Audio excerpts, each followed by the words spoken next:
দুর্গাপুজোতে যখন মালসা ভোগ আনা হয়েছিল অষ্টমীতে, তো তখন সেই মালসাগুলোকে রেখে দিয়েছিলাম ধুয়ে গাছ লাগাবো বলে।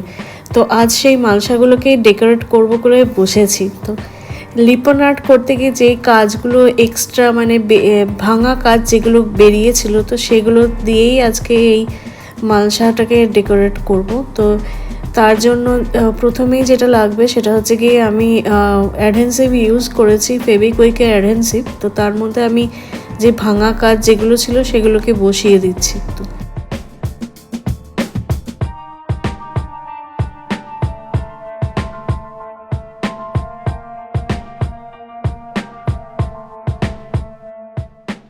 তো এটাতে কাঁচ লাগানো কমপ্লিট করেছি। তো এর মধ্যে মাঝে আমি মাস্কিং টেপ লাগিয়েছিলাম যাতে বর্ডারটা ঠিকঠাক মতো থাকে। আমার কিছু বর্ডার উপর নিচ হয়ে গেছিলো, তারপরে মাস্কিং টেপটা মনে হলো লাগিয়ে নিলে ভালো হয়। তো আর এরকম মালসা ডেকোরেট করেন তাহলে এই মাস্কিং টেপটা প্রথমেই লাগিয়ে নেবেন, আমার মতো পরে লাগিয়ে ভুল করবেন না।